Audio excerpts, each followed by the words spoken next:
The story starts with Krishna, and it was time for him to leave Vrindavan.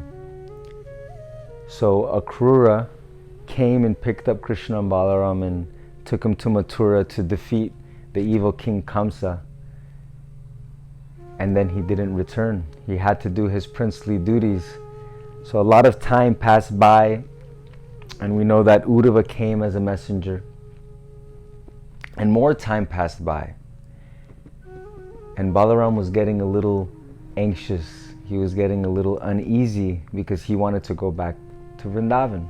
Krishna and Balaram said they would come back, and time was going by, and Balaram was ready to come back, but Krishna wasn't willing to do so at that moment. He was very busy with royal duties. I'm sure he had good excuses. But Balaram made up his mind. He said, Krishna, whether you come or not, I'm going. So Krishna accepted. I'm sure he really wanted to go also, but he didn't. And there's a wonderful description of how Vrindavan came back to life when Balaram returned to Vrindavan. Because it is explained that when Krishna and Balaram left, because they are the life of Vrindavan, everything became lifeless. The trees didn't have color. The flowers weren't blossoming. The river wasn't flowing. It was a stagnant river. The cows weren't pasturing. The inhabitants of Vrindavan, they looked as if they were ghosts walking through, trying to do the duties that they had to. But when Balaram came back, everything started to come back to its original form of bliss. The trees became green like if it was spring. The flowers started to blossom. The river was flowing. The cows were dancing and running happily. And the inhabitants of Vrindavan, they threw a festival. And when Balaram came, of course, with the etiquette that we should continue to follow, is he addressed his elders and, worshipped his elders. Then everyone wanted to hear from Balaram. So they had a nice throne of Vyasasan for him to sit down, and started to ask questions about their pastimes in Dwarka. What is Krishna up to? And of course, Lord Balaram, in his form as Ananta Shesh, he continues to speak with thousands of mouths and can never come to the end of the glories of Krishna. But it is described that Lord Balaram was speaking as if he had 1,000 mouths, and everyone was listening as if they had 1,000 ears. And there was pin drop silence, and everyone with their eyes open were just paying attention to Lord Balaram. Hours went by, and it was time for Balaram to take rest. So he asked permission of his elders if he can continue, but of course he had to give the message to the gopis. This time Krishna didn't send a message through note like he did with Uddhava. He sent a message through voice in Balaram's ear. And because Balaram has the capacity and the potency, he knew and he remembered perfectly the messages that Krishna had for each person. But there was an issue. When he's walking to speak with the gopis, Balaram started to grow doubt in his heart. But what type of doubt? Doubt if he is going to be able to appropriately relay Krishna's message. Why? Because the gopis, they want to hear Krishna. He thought, they don't want to hear me. They want to hear Krishna, and then I'm just going to come and tell them a message, and they'll be upset. They won't be satisfied with what I have to say. So he was thinking like this internally, and then he arrived to where the gopis were, and they were all waiting anxiously.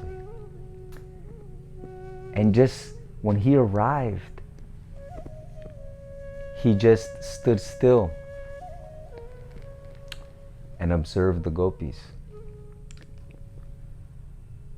And he was just observing their mentality, observing their reaction, observing the motions they were going through. Because they see Balaram comes and he isn't speaking. Why isn't he speaking? And then they start to express themselves. And he starts to see that between themselves, they start bad-mouthing Krishna in a loving way. Of course, he's sending a messenger that can't speak. Why would he send another messenger now? And Krishna himself is because he's a coward. He's not a coward, boy. He's a coward. And they were speaking in this way. And actually, this was bringing more love and emotion in Balaram's heart towards Krishna, seeing the love that the gopis have for Krishna. And meanwhile, in Dwarka, Krishna is meditating and thinking at that moment, I wonder what Balaram is doing in Vrindavan. So he takes a seat, he rests his head, and he begins to contemplate on what is Balaram doing in Vrindavan. And by Balaram's special potency, Lord Balaram, he invoked Krishna into his mind. He brought him from Dwarka to Vraj within his mind. So Krishna, when he's sitting in Dwarka and he hears the ocean sounds, that begins to transform to the sound of a river. The confines of his palace begin to change into the forest of Vrindavan. And then he sees what Lord Balaram is seeing, all of his beautiful gopis. So without Balaram having to tell him anything, Balaram was implying, you come and you speak with the gopis. This was a wonderful gift by Lord Balaram. And so Krishna,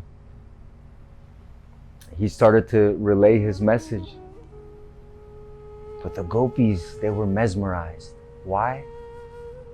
Because they were hearing the voice of Krishna. They were hearing his accent, his cadence, the way he would speak, the words that he would use. It sounded exactly like Krishna, but they weren't seeing Krishna, they were seeing Balaram. So they were perplexed. We see Balaram, but we hear Krishna. And Krishna relayed his message, and they were just drinking up the sound of his voice with so much love. And then Krishna finished his message. And just as easily as Lord Balaram invoked Krishna, he lovingly dismissed him as well. But before dismissing him, for a split second, Krishna manifested from the side of Lord Balaram and gave a split second darshan and then disappeared. So the gopis, they had a split second darshan. They got to see Krishna for a second in his Shamasundar form playing the flute. And at that moment, Krishna didn't know what was happening either. He was just as perplexed as the gopis. He woke up from his daydream. Was that real? Was that the gopis? Was I in Vrindavan? So he didn't know what just happened. And he thought maybe I was, but he could only wait till Lord Balaram came back to confirm with Balaram what just had happened. So this song, Waves of Separation, is a continuance, or is trying to carry the mood and empathize with Krishna's feelings of when he has this special visit to Vrindavan through Lord Balaram's mind, of what he was feeling, of what made his heart race more. What were his thoughts? What were his emotions? So in the art, what we're trying to display is, if you can see, Krishna's holding a peacock feather. So he goes after this experience and walks to the shores of the ocean in Dwarka. He finds a peacock feather on the ground, and he remembers how he used to put it in his turban in Vrindavan. and starts to reminisce on all the beautiful pastimes that he would have with his friends, with the cowherd boys, with the gopis, with his uncles and aunties, and how he would play his flute. But in Dwarka, he doesn't play the flute. So he didn't have his flute on him. And all he could do was sit by a tree, look deep into the ocean, and just remember Vrindavan. So the music tries to capture this feeling of maybe imagine what are Krishna's feelings. And actually the live animation of it helped me get more into this pastime, more into this mood, because it's almost as if the nature around him is responding to his emotions. Sometimes there's thunder and lightning and rain and then sun, and you know, it's going through these emotions in Krishna's heart.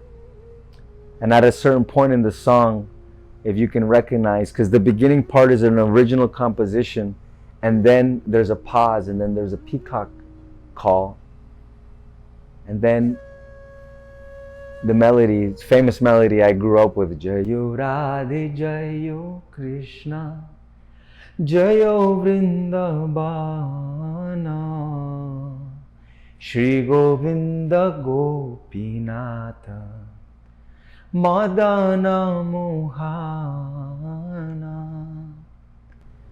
Who knows, maybe Krishna is remembering the melodies that the gopis would chant for him when he would swing in Julan Yatra with Srimati Radharani. Just, this is the mood of the song, just trying to reminisce or think more deeply in Krishna's pastimes.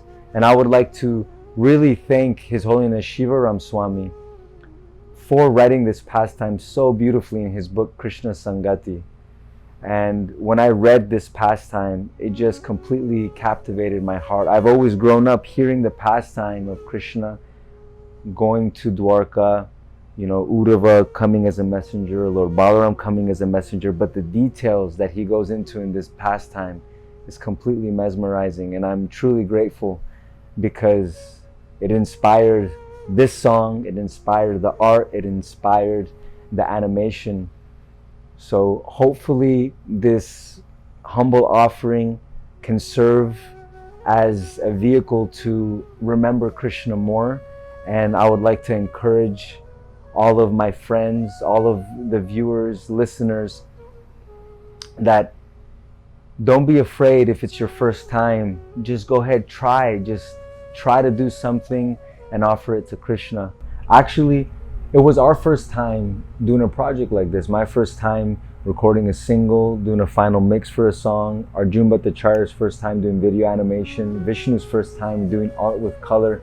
But that didn't stop us. We just really came together, went behind the mood of the song, and encouraged each other. And we were able to pull through and move forward and complete a project. So I really hope that this can serve as maybe an inspiration or an encouragement, maybe for those who are feeling a little bit shy or have reservations of expressing your art to the world. There's so much to give, there's so much to offer. Don't let anything hold you back. Thank you so much for watching and for listening to the song. And I hope that you really enjoy the video that Arjun put a lot of time into. And please read this pastime in the book Krishna Sangati. Hare Krishna.